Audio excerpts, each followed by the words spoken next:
Apa tanda-tandanya orang dipenuhi oleh Roh Kudus? Apakah saudara-saudara kita yang berdoa dengan bahasa roh, dengan sedikit trans, itu tanda-tanda bahwa mereka dipenuhi oleh Roh Kudus? Bisa jadi, dan kita tidak bisa menghalangi Tuhan jika Tuhan berkehendak untuk mengaruniakan Roh Kudus itu kepada setiap orang. Saya sendiri tidak pernah mengalami trans atau mengalami doa dengan bahasa roh. Tetapi menurut saya saudara-saudara kita yang berdoa dengan bahasa roh ini mungkin mau menerjemahkan peristiwa Pentakosta itu secara harafiah. Saya sendiri melihat peristiwa Pentakosta adalah rahmat Tuhan yang dicurahkan kepada manusia dan disimbolkan dengan lidah-lidah api yang turun pada para rasul. Dan lalu digambarkan di situ para rasul bisa berkata-kata, berbahasa dengan banyak orang dalam berbagai bahasa. Tetapi itulah Roh Kudus, roh yang menurut saya adalah roh pembaharu dan roh pemersatu. Roh pembaharu artinya hidup kita manusia selalu diperbaharui. Dari suasana dosa berubah menjadi suasana yang tidak berdosa. Jadi yang semula takut menjadi lebih berani. Yang semula terkungkung dalam egoisme, sekarang kita berani keluar dan melayani orang lain. Dan roh pemersatu adalah roh yang selalu membawa damai, dan kita selalu punya rasa solider dengan sesama. Dan itulah pada masa pandemi ini menjadi sangat relevan. Kita yang semula takut, sekarang menjadi lebih berani. Dan peristiwa Pentakosta ini membuat kita juga berani keluar dari diri kita sendiri. Dan Bapak Suci Fransiskus juga menulis tentang Let Us Dream. Maka kita juga diajak untuk berani keluar dari diri sendiri. Kita dream, kita bermimpi, dan kita berani menciptakan dunia yang lebih baik, yang lebih bisa solider dengan saudara-saudara kita yang membutuhkan.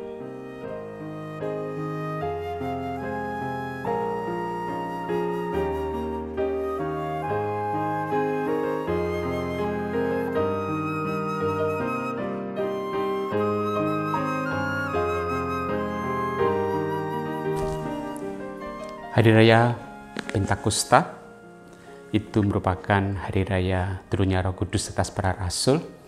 Nah, kita bisa melihat sejarahnya itu bisa dikaitkan dengan sejarah bangsa Yahudi, yaitu setelah Paskah, lalu 7 minggu kemudian, 49 hari itu lalu Allah memberikan Taurat kepada Musa dan bangsa Israel di Gunung Sinai.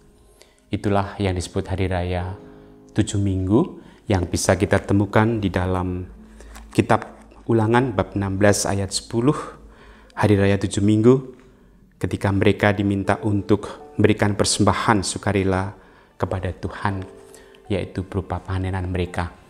Jadi Hari Raya 7 Minggu selain memperingati pemberian Taurat kepada bangsa Israel, mereka juga sedang mengadakan festival panen. Mereka juga memberikan persembahan panenan kepada Tuhan.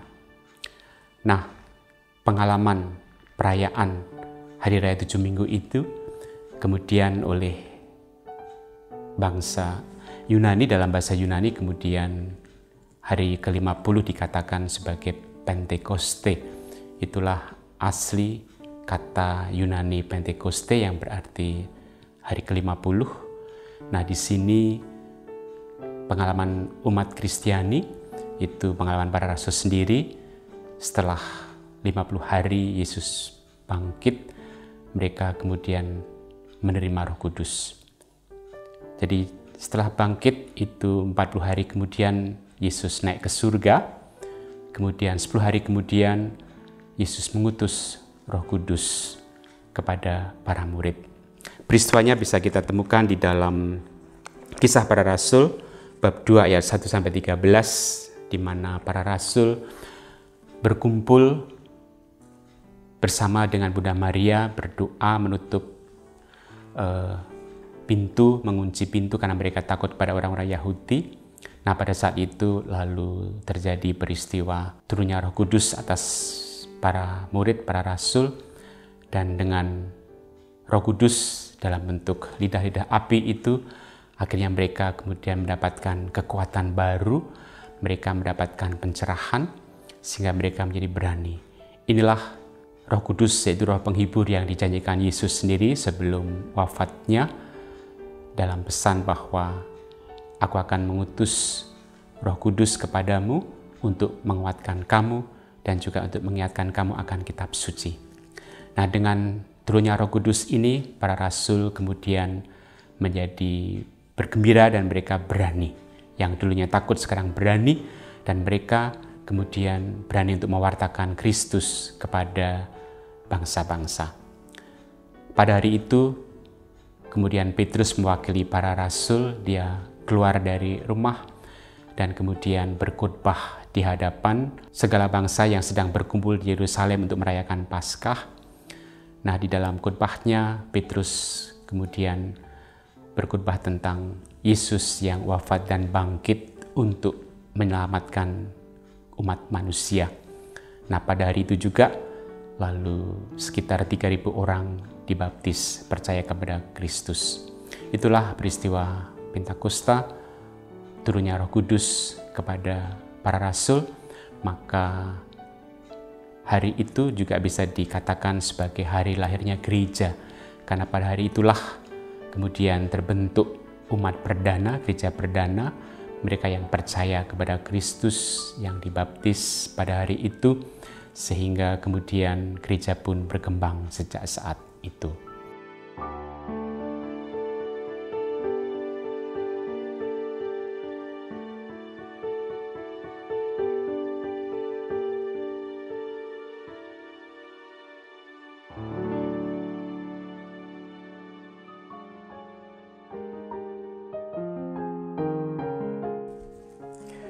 Saudara-saudariku terkasih, memang kita masih berada di masa pandemi yang berkepanjangan. Kita tidak terlalu tahu kapan akan berakhir. Dan persis Paus Fransiskus memberikan pada kita beberapa refleksi yang sangat-sangat tajam mengenai kehadiran Roh Kudus di dalam hidup kita, di dalam dunia yang masih dilanda pandemi ini, dan bagaimana kita juga kemudian bisa merayakan Pentakosta di dalamnya. Dalam karya yang berjudul Let Us Dream, Paus Fransiskus mengatakan bahwa beliau sendiri itu seringkali merasa tertekan selama pandemi ini. Beliau mengatakan kita seperti disaring, kemudian diuji luar biasa daya tahan kita dalam banyak aspek. Kadang-kadang kita merasa overwhelmed, tertekan, tetapi seperti Paus Fransiskus, kita mungkin juga tidak pernah putus harapan. Kita tidak pernah sungguh-sungguh hopeless. Nah, kuncinya, kata Paus Fransiskus dalam Let Us Dream, kita harus merespons pandemi ini dengan mengajak orang untuk menemukan kehadiran Roh di dunia ini.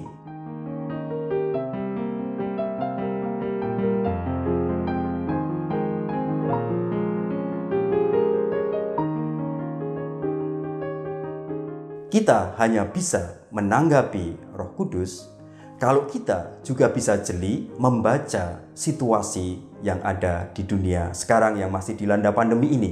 Kita hanya bisa melayani, dan ini yang dikatakan Paus Fransiskus dengan tegas, Roh Kudus membuat kita harus bergerak ke arah pelayanan. Bukan mengembangkan budaya membuang, tetapi melayani. Tetapi kita tidak bisa melayani dunia yang sedang di dalam masa pandemi ini kalau kita gagal memasukkan keprihatinan dunia ini ke dalam kesadaran kita. Kalau kita gagal membaca tanda-tanda kehadiran Roh itu di dalam kenyataan-kenyataan yang ada di dunia ini, maka Paus Fransiskus itu dengan sangat tegas dan jelas memperingatkan kita akan bahaya yang mengancam kita karena menjauhkan kita dari kenyataan. Padahal Roh Kudus itu hadir lewat kenyataan-kenyataan itu. Yang pertama itu narsisisme. Narsisisme membuat kita itu begitu terfokus pada citra diri yang kita ciptakan sendiri. Seperti tokoh Narsisus dalam mitologi Yunani itu, yang duduk berlama-lama di pinggir danau untuk melihat cerminan diri dia yang tampan itu di dalam danau itu, dalam permukaan air danau itu, dan dia mengagumi cerminan dirinya itu. Kita pun di dalam masa pandemi ini seringkali tenggelam di dalam citra diri kita masing-masing. Kita mengejar apa yang menjadi citra diri kita yang kita ciptakan lewat media sosial, lewat berbagai hal yang masih bisa kita kerjakan. Tapi itu tidak produktif karena apa? Kita tenggelam di dalam citra diri yang sudah kita ciptakan itu. Dan itu bukan kenyataan. Citra diri yang menjadi tempat di mana kita tenggelam itu sebenarnya menjauhkan kita dari kenyataan yang sebenarnya. Roh Kudus berkarya di dalam kenyataan yang rumit selama pandemi ini, tetapi banyak orang menjadi narsis, memperhatikan kepentingan sendiri, citranya sendiri, dan akhirnya dia tercerabut dari realitas itu. Ini kehidupan roh yang sangat miskin. Secara rohani ini juga menyedihkan. Kita hanya memuji, menyembah diri sendiri, dan gagal bergabung dengan daya roh yang sedang bertiup dalam realitas, dalam kenyataan yang membuat kita harus sebetulnya keluar dari diri sendiri. Bukan masuk tenggelam dalam citra diri, tapi keluar dari diri sendiri untuk menanggapi tantangan dan bisikan roh itu.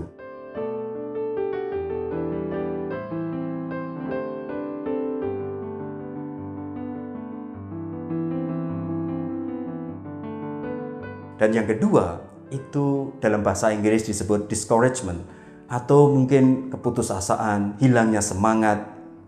Dan itu adalah seperti, kata Paus Fransiskus, cacing yang menggerogoti hidup rohani kita. Kita mengeluh, tanda bahwa kita putus asa, itu sebetulnya kita banyak mengeluh.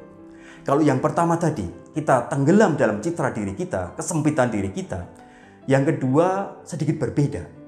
Kita meratapi apa yang hilang dalam hidup kita. Selama pandemi, betapa banyak orang menjadi stres karena apa yang mereka lihat adalah hal yang hilang dari hidup mereka. Mereka meratapi banyak hal, banyak kegiatan yang tidak bisa mereka lakukan lagi. Banyak kenikmatan, banyak privilege yang hilang selama pandemi ini. Itu membuat kita tidak bersemangat, membuat bahkan putus asa. Karena kita gagal melihat kehadiran roh dalam setiap celah kehidupan. Roh itu hadir di mana-mana tanpa menunggu bahwa segala sesuatu menjadi sempurna, segala sesuatu ada tanpa ada yang kita rasa hilang gitu ya. Terus baru kita bisa menemukan roh, tetapi Pentakosta menunjukkan bahwa roh itu ditaruh oleh Tuhan di setiap hati manusia, bangsa-bangsa non-Yahudi, dan dalam segala kenyataan yang dialami oleh para rasul di dalam perjuangan mereka mewartakan semua ini, kabar gembira, turunnya roh.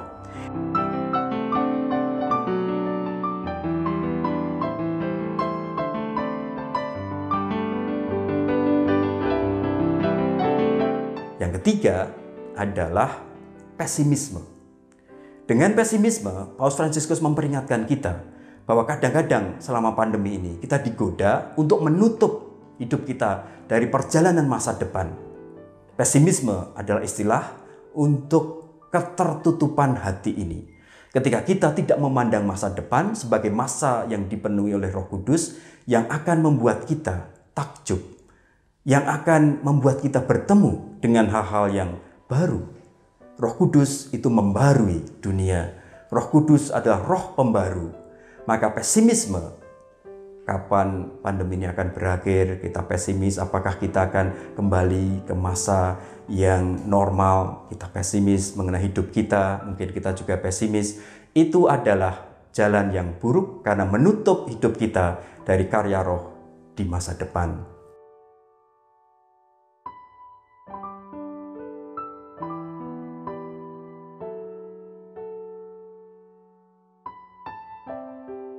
Kemudian setelah kita mendengarkan pesan Paus Fransiskus dalam 3 poin ini, lalu apa yang bisa kita lakukan? Saya kira Paus Fransiskus ingin agar hidup kita seperti hidup para rasul itu menjadi berdaya kembali dengan sukacita. Roh Kudus ketika membuka dunia baru pada para rasul adalah membuka dunia yang penuh dengan problem, dunia yang ribet sekali, tapi para rasul itu selalu melihat itu dengan sebuah semangat baru, selalu mencari celah untuk memasuki apa yang ada, apa yang menjadi persoalan, penindasan terhadap mereka, persekusi, segala kesulitan itu sebagai kesempatan untuk menanggapi roh Tuhan yang sedang mau menyapa banyak orang. Maka saya kira dalam masa pandemi ini, Let Us Dream, dokumen Paus Fransiskus juga Fratelli Tutti mengingatkan kita agar kita terus bertekun di dalam semangat pelayanan itu, memperhatikan 3 bahaya itu dan menjangkau banyak orang di sekitar kita. Mulailah dengan hal yang kecil. Lihat wajah-wajah orang yang mungkin belum sempat kita perhatikan, kita sapa. Lihat lingkungan kita yang kecil-kecil. Kita bisa melihat roh Tuhan ada di sana atau tidak. Tindakan apa yang dituntut dari kita untuk menanggapi tantangan di sekitar kita itu.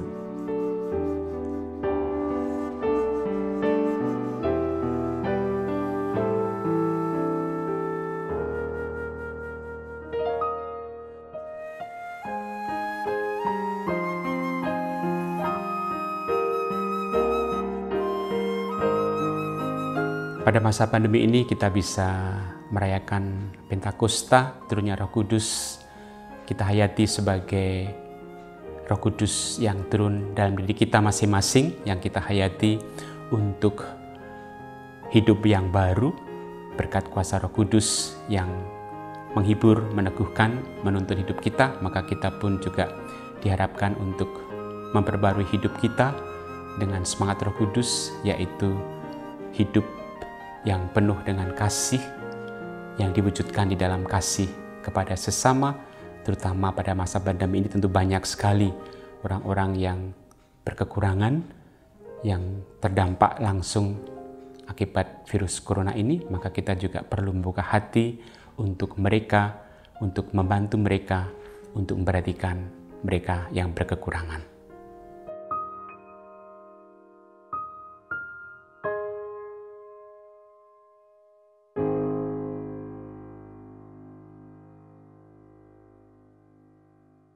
Kita perlu melihat dunia sekitar kita, menanggapi apa yang menjadi tantangan di lingkungan bahkan yang paling kecil dalam hidup kita dengan cara yang langsung, dengan cara yang hangat, dengan penuh perhatian. Dan di situ Roh Allah hadir.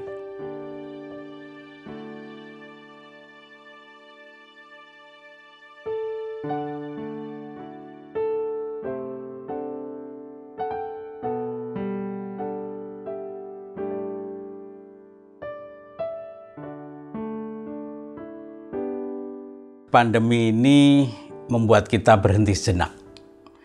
Kita yang semula hidup dalam rutinitas yang seringkali tak terasakan, kita menjadi hidup dalam ketergesaan dan kita tidak pernah berpikir lagi tentang sesama. Masa pandemi ini membuat kita berhenti sejenak. Kita berefleksi dan memikirkan alam sekitar kita dan juga saudara-saudara yang ada di sekitar kita. Dan saya terkesan dengan tulisan Bapak Suci Let Us Dream. Di situ ada 3 bahaya besar untuk manusia-manusia zaman ini yang bisa juga menghambat bagaimana karya Roh Kudus bekerja di dalam hidup manusia. Yang pertama adalah narsisisme, yaitu cinta diri yang terlalu akut, yang membuat kita tenggelam dalam egoisme kita dan kita tidak berpikir pada sesama kita, pada orang lain. Yang kedua adalah keputusasaan, yang membuat kita selalu tenggelam dalam lamentasio, kritik, lalu selalu mengeluh, dan akhirnya kita tenggelam dalam egoisme kita juga, yang akhirnya kita tidak berani keluar dari diri kita sendiri dan melihat apa yang ada di sekitar kita. Dan yang ketiga adalah pesimisme. Digambarkan dalam tulisan Paus ini, pesimisme ini seperti kita menutup pintu ke arah masa depan yang lebih baik. Kita diajak untuk bermimpi, Let Us Dream. Dalam buku Let Us Dream, Bapak Suci Fransiskus mengatakan supaya kita melihat dengan jelas, memilih dengan baik, dan bertindak dengan benar. Dan kita diajak untuk berani keluar dari diri sendiri, kita tinggalkan budaya membuang dan mulailah melayani dan kita peduli pada sesama. Dan Bapak Suci mengutip dari kitab Yesaya, datanglah dan marilah kita bicara dan marilah kita bermimpi. Let us dream.